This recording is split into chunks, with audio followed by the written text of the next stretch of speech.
All right, it looks like we have a good crowd on now, so we'll go ahead and get going. Welcome to everyone who has hopped on. I know that there are a lot of CPS parents, STLS liaisons, teachers, and just folks in the community interested in, making sure that kids are getting enough access to food during this pandemic. So just to introduce myself before we move into the content here, my name is Mary Frances Charlton, and I am the youth health attorney with the Chicago Coalition for the Homeless. I represent young people experiencing homelessness in a variety of legal matters, but I would say my biggest area of focus is public benefits, including SNAP and food assistance. So this is an area that I care a lot about, and I'm glad to see that you all do as well. So what is pandemic EBT? And I'm going to refer to this throughout the presentation as P-EBT. This is a benefit that provides grocery assistance during this COVID-19 crisis to K through 12 students who would ordinarily receive free or reduced price lunch during in-person learning, who are currently remote learning because of the pandemic, or who have at some point during the pandemic been remote learning. This benefit is going to be retroactive. Well, just to back up and mention one more thing, the 2019 through 2020 school year, in the spring of 2020, we saw these benefits be issued for the first time. And so many of you have worked with students who were receiving these benefits last spring.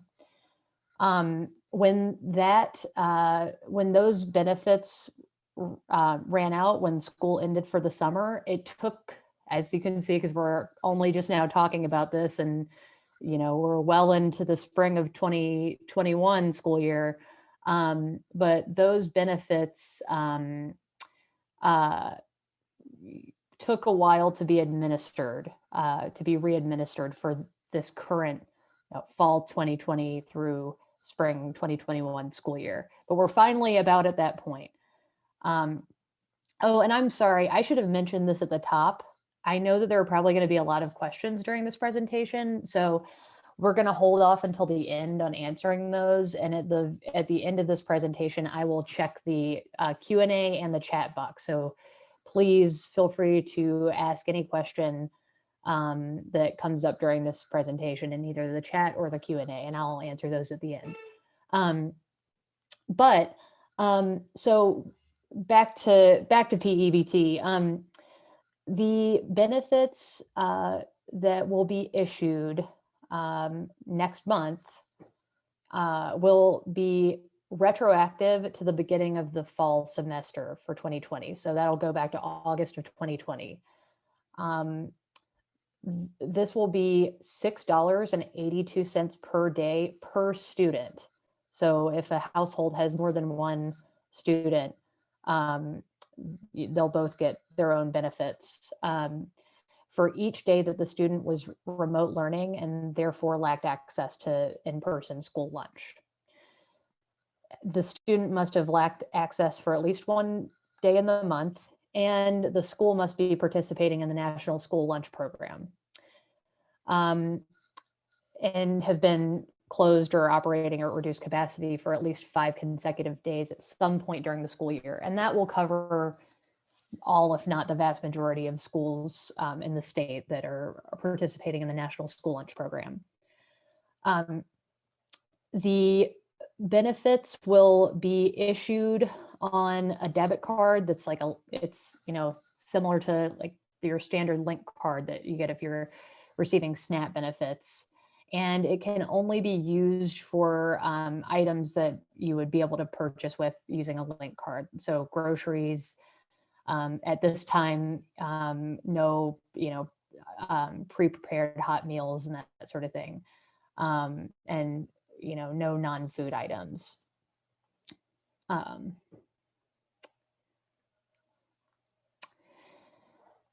The process for getting these benefits this time around is more automatic, but there are some action items that we are strongly urging you take to make sure that students get these benefits in their delivered to their house.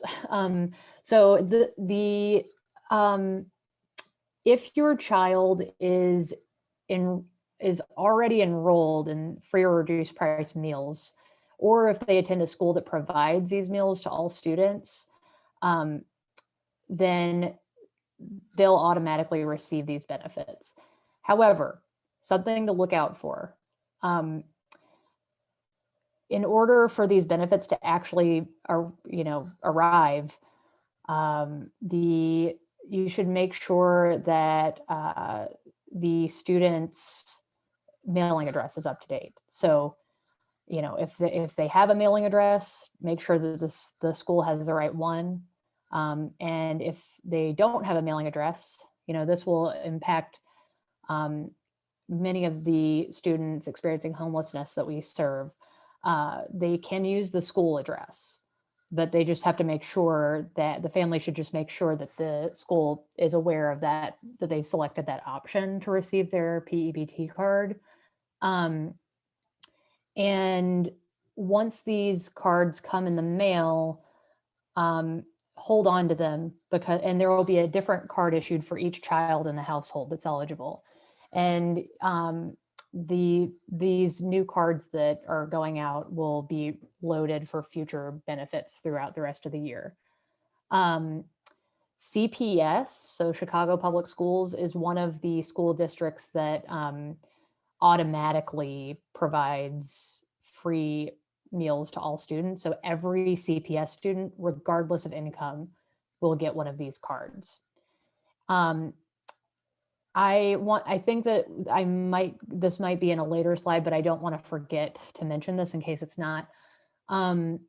If a student received this benefit during the 2019 to 2020 school year, the card that they received those benefits on, those are not going to be reloaded with new benefits. This 2020-21 school year P-EBT card will be what you should use.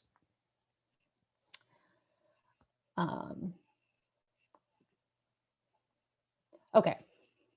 And for folks who are not currently enrolled in free or reduced price lunch, if you're outside of CPS and the child has not been enrolled, just make sure that you go ahead and, as soon as possible, fill out an application for free or reduced price meals at your current school. Take this step ASAP to just make sure that there's no glitch in getting these benefits out to your household or to the student that the household of the student that you're working with. But you should be able to get that done by visiting the school website or calling the school. And then, from there, make sure that they have the right address, and so that the Illinois Department of Human Services, which is administering these benefits, will know where to send the card to. And I dropped this in here. Again, this is not going to be eligible to CPS students because all students automatically get these benefits, but I did want to put the income guidelines in these slides so that you can get a rough idea of the income that qualifies for free and reduced price lunch. Free meals are at 130% of the federal poverty level, and you can see there's an XY axis that determines where you fall on the federal poverty level. The higher the number of people in your houses, the higher the income can be to still qualify for this. And there's a little bit of a higher income threshold for reduced price lunches under the school meal program. All right, now this is kind of what everyone has probably been waiting for. When is this going to happen? And how much benefit will go out at a given time? So Benefits we've got a long back pay period here. So for this first issuance. So like I said earlier, these benefits will go retroactive to August 2020 and will continue through the end of this school year. As long as, I should mention, these benefits are only available as long as the remote learning is taking place. Just, fundamentally what these benefits are designed to do are really not to provide an additional benefit, but to replace the free or reduced price lunch that the student would normally receive when they're in person while they're remote learning. The benefit, why we're raising the flag now with making sure everyone has their information up to date is these benefits are going to go out soon, and they're going to be, the cards will be mailed out in March of 2021, so next month. Ideally, folks will update their schools with their address if needed, or get enrolled into the free or reduced price lunch program by February 25th, because that is when the ISB, the state education entity, will be collecting the information from school districts in order to provide that to the Department of Human Services, which will mail the cards out. So the benefits that will be mailed out in March will be comprised of retroactive pandemic EBT from August of 2020 through December of 2020. Then in April, the following month, the cards that you received in the mail will be loaded with benefits from January 2021 through February 2021. Then finally, after that point, from each month going forward till the end of the school year, you'll receive the monthly benefit on that card. Benefits don't go out all the same day. So, I often hear this from clients, so-and-so, another mom in my child's English class said that they got their benefits on, last week and I haven't gotten mine yet. Well, the reason for that is they don't go out all at once. It's alphabetically by the last name of the student, but it will come between the 11th and the 22nd of the month. Now, this is one thing that I am really trying to get the word out on, because I know this is something I've done. You just get like something that looks like junk mail and just toss it. This is going to look like junk mail. The P-EBT card is going to come in a plain envelope that is sent from Texas. So, just get the word out if you can, that, just be checking the mail really closely, because you don't want to accidentally throw that card away, especially not in March, because it's going to have a lot of benefits on it. Some other things that came to mind when I was thinking about all the information that needed to go out to folks on this issue. It's important to know that this benefit is available to students regardless of their immigration status, and the receipt of these P-EBT benefits will not count against families on the basis of the public charge rule.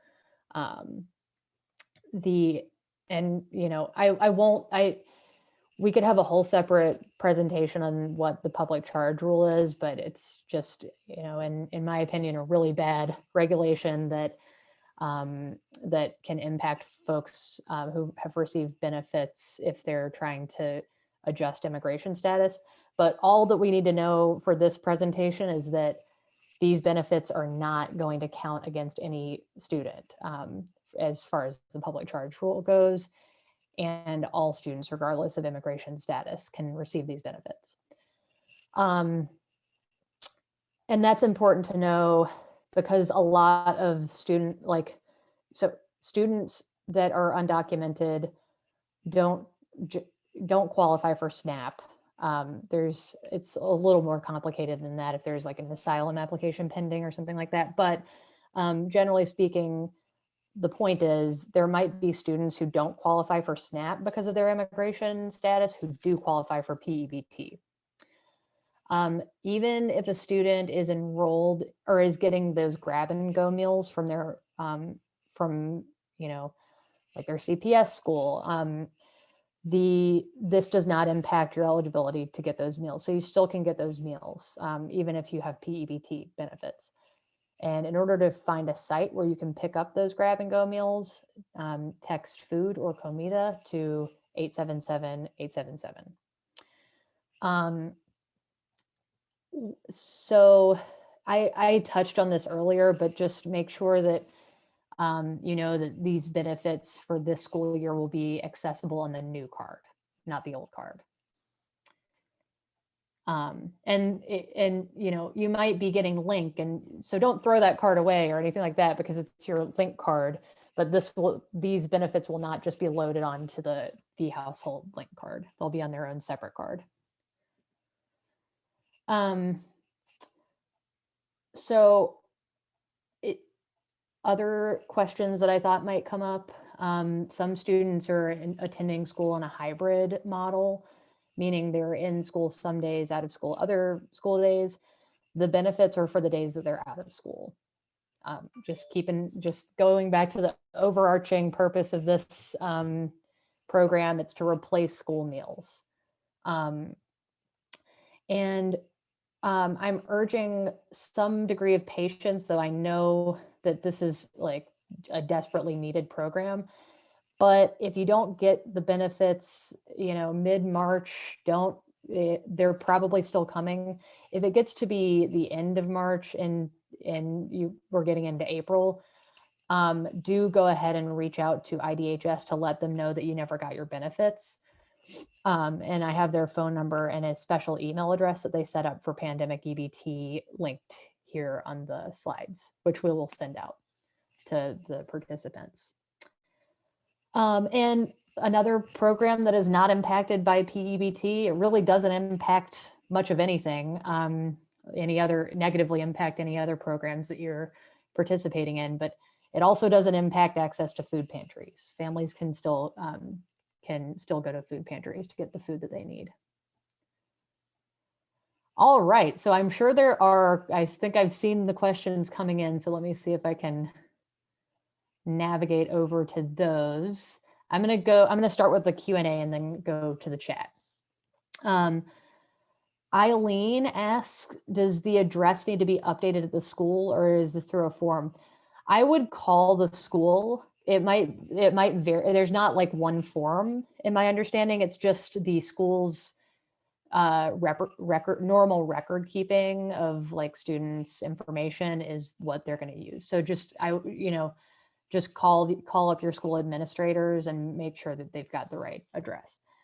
Another questioner asks, if a family is already receiving SNAP benefits, will they still receive the card or will benefits be loaded onto their existing cards? So I answered that over the course of the presentation, but the answer is that they'll get a new card. So keep the old Link card for the existing benefits, but you'll get another card, which is your P-EBT card on top of that. Someone else asks, when you say all CPS students will receive a P-EBT card, do you mean if they apply, as opposed to the cards being automatically sent to everyone, which sounds crazy, but I wanted to be sure. So that it does sound a little odd that just every student will automatically get a card, but that is the case. You don't have to apply. It's just, at CPS, this benefit is for every student, regardless of income. If they get, regardless of income, regardless of immigration status, regardless of anything, if they get free school meals, which every CPS student automatically does. So each CPS student will get a card sent in the mail. The only thing that you need to make sure of is that your address is updated with the school. And some other people asked that same question, so I'm just going to skip over those. Yeah, and someone says, to clarify for CPS students, even if they don't qualify because of income, like I said, every CPS student whether their annual income is $1 million or 0, they all qualify. Yes, and someone asks, undocumented families, are they eligible? Yes, they are. Okay.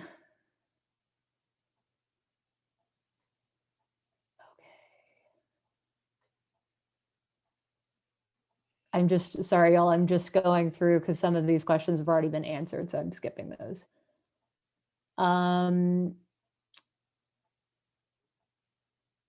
So Patricia asks, for students who want to have their cards mailed to the school, do we put the school's address in the mailing address section in Aspen, or is there something else we need to do? I'm not an education law person, so I don't know what Aspen is. But I would say, so this is something that I can send, I can connect with someone who would know more about that process. But I would say it's just however your school normally keeps track of those types of records, that's what you want to make sure is updated. Are all charter school students eligible as well? Yes, charter school students are eligible. The only criteria for students is that they are they're enrolled in a school that participates in the national, in the free or reduced priced meals program, which I think most schools do. Certainly, like all, CPS schools, but a lot of this is like tied to federal funding. So I'm sure that most charter students, if not all, would qualify.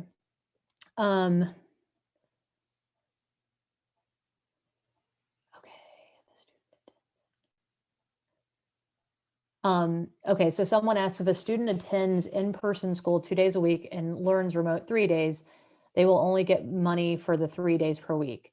That is correct. You only get money for days that you are not learning in person. Alyssa asks a great question. Can we get a flyer of some sort to send families? Absolutely. The Greater Chicago Food Depository created a toolkit that includes not only a flyer that you can send to families, but script for if you're calling families, and model social media posts. So I will send that out along with this presentation to the entire list of registrants for this presentation. Christina asks a good question. Will the envelopes be addressed to the parent/guardian or the student? And I actually don't know the answer to that question, but I am copying it down, and we'll follow up with the answer to that. Someone else asked, just to clarify, did you say all CPS students will be receiving these benefits? Yes. Oh, okay. Someone else asks, if a family does not update their address by February 25th and their old address is on file, what can we do to help them get the card? So if that happens, and my contact information, as you can see on this slide, is here, I would say contact me directly, and I can help work with your the family that you're working with to get the situation sorted out. It's likely that you'll have to do some level of dealing with the Department of Human Services, which I can help you navigate. Let's see. Okay, bear with me. I'm just looking for new questions that we haven't answered yet. So Elma asks, will CPS preschools be part of this? That's another one. So there's additional guidance that is supposed to be coming out from ISB that has not yet been issued. And I think that will be clarified in this guidance. But I actually got this question from pre-K providers this morning and have started looking into it. The reason that Elma asked this question is because preschool only goes through part of the day. So generally they don't offer lunches, but students that are enrolled in the CPS pre-K have access to any CPS school for free lunch under normal circumstances. So my assumption is that they will be getting these P-EBT cards just like anyone else, but I have reached out to IDHS just to double check.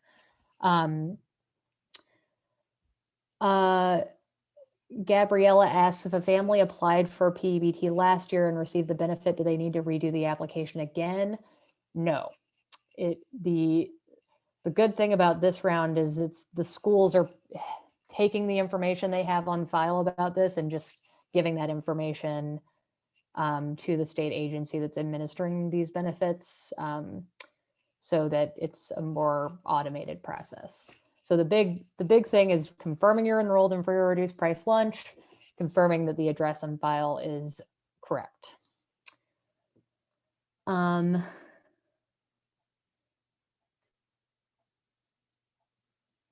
Okay.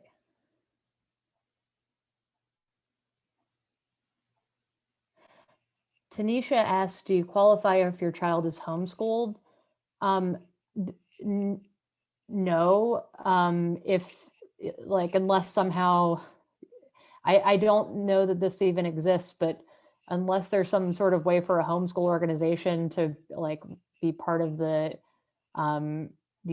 federal free or reduced price lunch program, but that's the key. It's just like every student that gets this has to be enrolled in a school that participates in that program.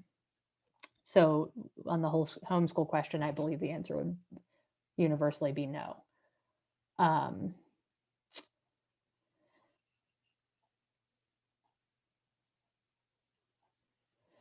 Wendy asks, how will they know what days each student attended classes? Do we as CPS attendance clerk need to submit the attendance somewhere? So the school will have that information and will provide that to ISB.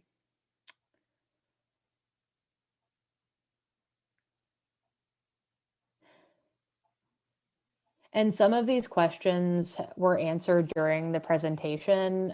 So I'm going to send out these slides and, you can review them for reference. Amanda asked, do you know if CPS families are being notified of this benefit somehow? Is there a one-pager that we can share with families? So again, I'll send that Greater Chicago Food Depository resource around. And I believe that CPS shared this webinar with families and has been doing a good job of giving families the heads up. Okay.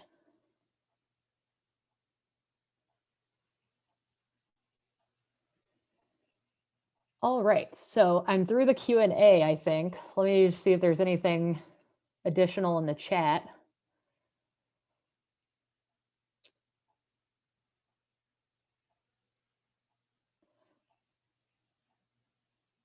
Yeah, a lot of these, it looks like I've answered nearly all of these. And I see that Claire Bowman has raised her hand.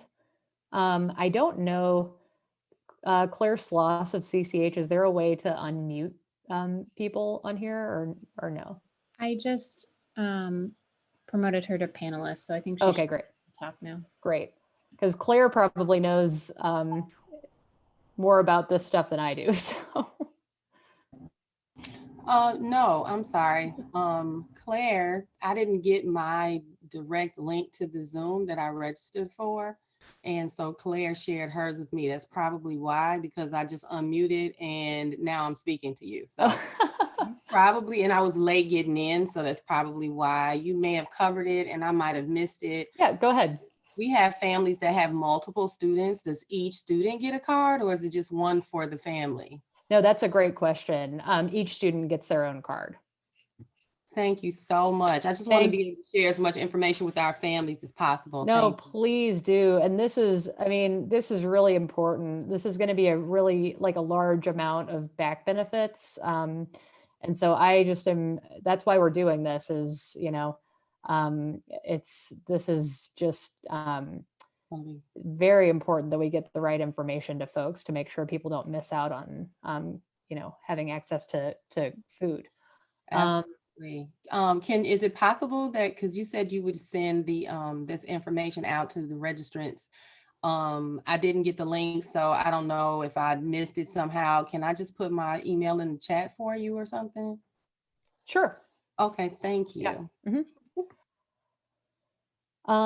Yeah, so I'm just looking at the chat real quick, 'cause a lot of these questions have been answered already, and I know that they were probably asked before I started answering the Q&A questions.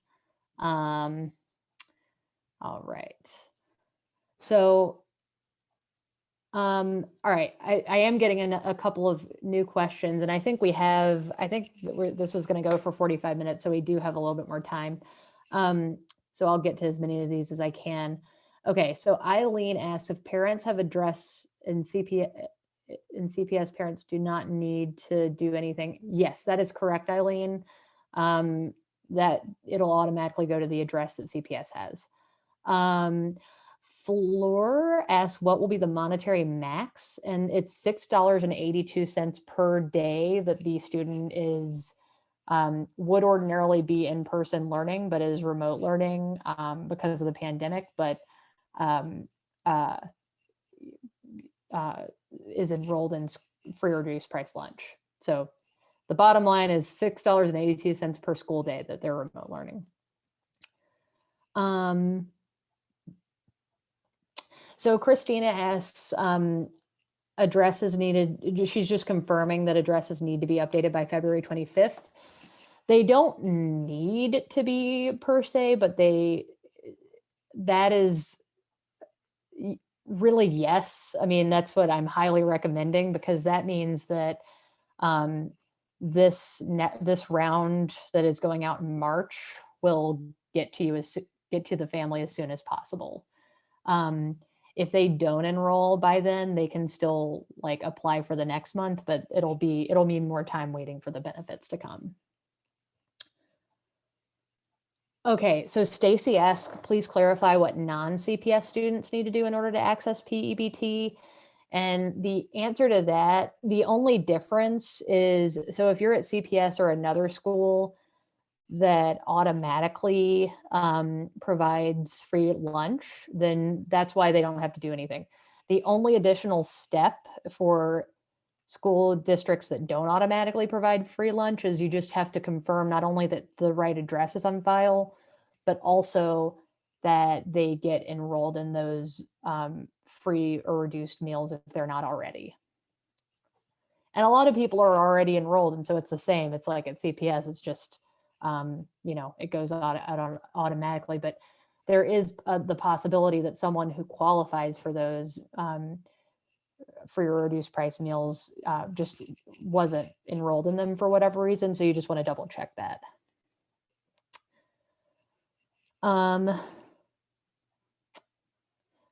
Okay. So Carolyn asked, the benefits last until the end of 2021 or the end of the school year? It's the end of the school year. So when students leave for the summer, they're not getting these benefits anymore because they wouldn't have gotten them anyway because they wouldn't have been in school. Or they wouldn't have gotten free lunch anyway. The way I just tell people to think about it is would the student usually get free lunch at school if they were in person? If the answer is yes, then they get the benefit that day. If not, then no.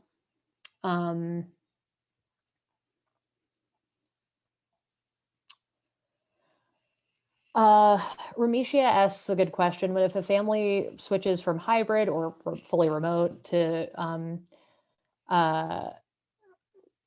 that would also go the other direction. If a student switches from hybrid to either full in-person or full remote, how and when will the funds be adjusted? My understanding is that this, and there's more guidance that is going to come out. So it might, some of these questions might, need tinkering at some point, but the school provides their data on each student's learning schedule to ISB each month.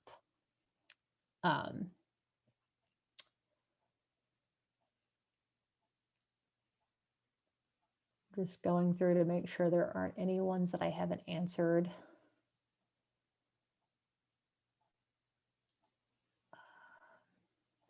Okay, so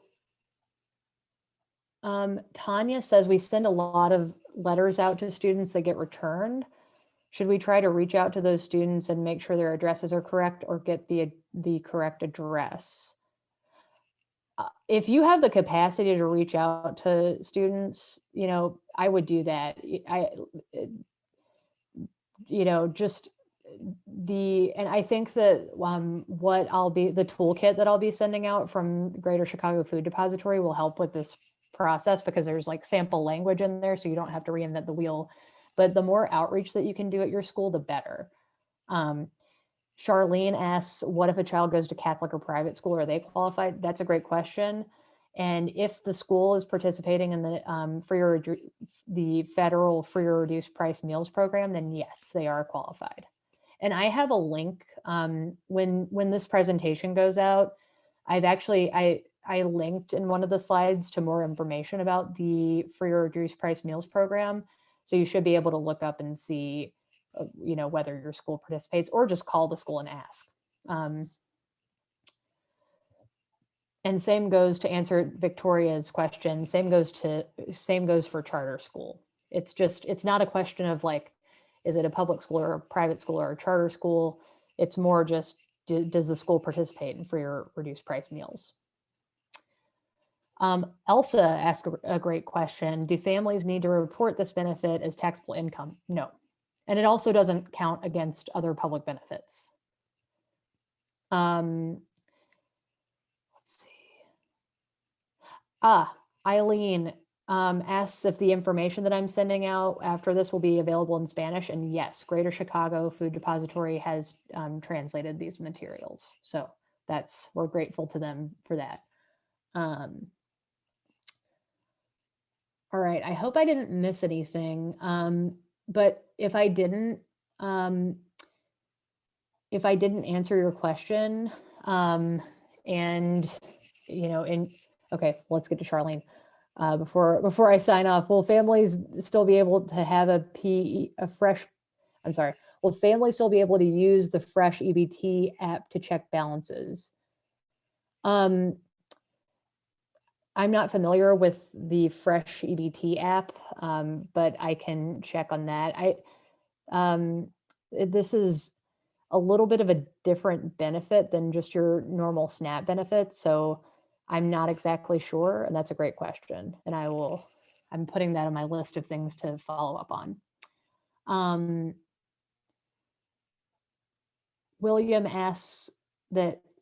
William says that they already have a P-EBT card from the last round. Is there any action that you need to take? There will be a new card coming. The old card is not what these benefits are going to be put on. And just, I've mentioned this earlier in the presentation, but it will be in a very plain envelope coming from Texas. So don't that's another big takeaway that I want to make sure I give out today. Don't throw that away. That's something I could see myself doing. And I know a lot of the folks are the same with junk looking mail. So yeah, and I encourage that. Charlene asks if there's a chance CPS will send a mass email. We have encouraged them to do so. All right. Okay. So I will just, as we sign off, I'm going to answer one last question, which is Lily's. Is there going to be back pay? Yes. These benefits will go back to the beginning of the fall 2020 school year, through the end of through June 2021, or the end of the spring 2021 school year. So we are about out of time, but one thing I will say before I sign off is, you all are asking really good questions. Some of them stumped me for the time being, but I'll get the answers to those. Any other questions that I might not have seen or might not have gotten to, You have my direct line and my email address linked here. So please reach out if you have any trouble accessing these benefits. If you're a parent or like, you know, an STLS liaison, if a family you're working with hasn't gotten this, you know, or is having trouble with it, really do not hesitate to reach out to me, because I think I can, you know, try to workshop those issues with eligible students and try to get that sorted out through IDHS. Okay, well, you know, like I said, we'll be sending out this presentation. If for whatever reason you didn't sign up through Zoom, or if you're just watching on Facebook and haven't like put your email address on a list or anything like that, do write down my information here and get in touch with me, and I'll make sure you get this information as well. So with that, I will sign off. Thanks, everyone.